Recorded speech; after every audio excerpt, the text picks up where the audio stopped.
بسم اللہ الرحمن الرحیم. السلام علیکم. Hope you are all well. This is our Islamic lecture. اپنے اسلامک کی بکس اوپن کریں.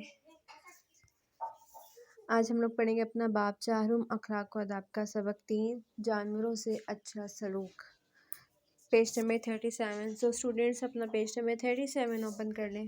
سب سے پہلے ہم کریں گے اپنے چیپٹر کی پڑھائی، جانوروں سے اچھا سلوک.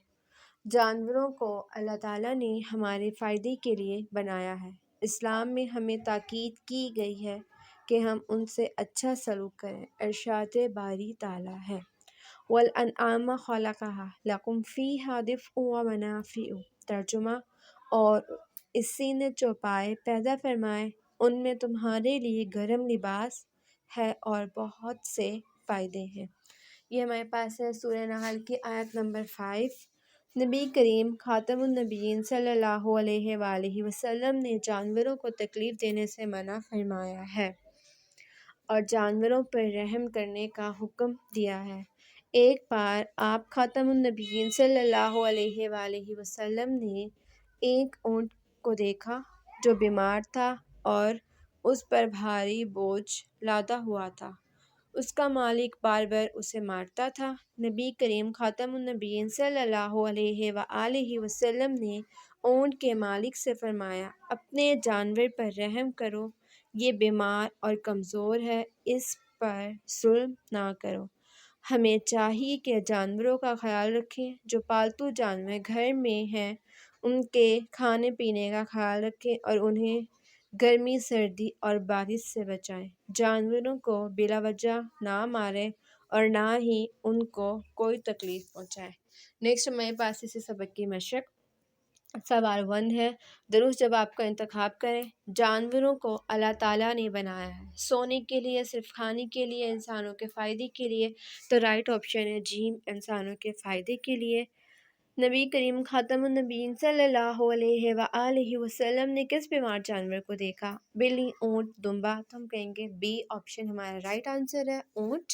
نبی کریم خاتم النبیین صلی اللہ علیہ وآلہ وسلم نے اونٹ کے مالک سے فرمایا، جانور پر رحم کرو، جانور پر ظلم نہ کرو. الف ب دونوں. تو رائٹ آپشن ہے جیم، الف ب دونوں. مناسب الفاظ لکھ کر خالی جگہ پر کریں. جانوروں کو اللہ تعالیٰ نے ہمارے رہائش کے لیے بنایا ہے. فائدے: نبی کریم خاتم النبیین صلی اللہ علیہ وآلہ وسلم نے جانوروں کو تکلیف دینے سے ڈیش فرمایا ہے منع. ہمیں پالتو جانوروں کے کھانے اور ڈیش کا خیال رکھنا چاہیے، پینے. سوال 3 ہے، درج سوالات کے جواب دیں. الف، جانور کے ساتھ کیسے سلوک کرنا چاہیے؟ ہندوستان سے جانور کے ساتھ اچھا سلوک کرنا چاہیے. سیکنڈ ہے، نبی کریم خاتم النبیین صلی اللہ علیہ وآلہ وسلم نے اونٹ کے مالک سے کیا فرمایا؟ نبی کریم خاتم النبیین صلی اللہ علیہ وآلہ وسلم نے اونٹ کے مالک سے فرمایا، جانور پر رحم کرو، جانور پر ظلم نہ کرو. گھر میں موجود جانوروں کا خیال کیسے رکھنا چاہیے؟ ان کے کھانے پینے، سردی، گرمی اور دھوپ سے انہیں بچانا چاہیے. کھانے پینے کا خیال رکھنا چاہیے. نیکسٹ پیج نمبر 39 میں کچھ ایکٹیویٹیز ہیں. فرسٹ ہے، کون کون سے جانور آپ گھر میں پال سکتے ہیں، نام لکھیں. تو ہم لکھ سکتے ہیں بلی، بکری، مرغی وغیرہ. نیکسٹ ہمارے پاس کچھ سرگرمیاں ہیں. فرسٹ، اگر آپ پالتو جانور کے ساتھ کیسے سلوک کرتے ہیں آپ نے اپنے کلاس فیلوز کو بتانا ہے. سیکنڈ، اگر آپ نے کسی زخمی جانور کی مدد کی ہے تو اس کے بارے میں اپنے کلاس فیلو کو بتانا ہے. تھرڈ، ہمارے پاس ہے اساتذہ کرام کی مدد سے قرآن مجید میں جانوروں کے نام پر موجود صورتوں کے نام لکھیں اور رنگ بھریں.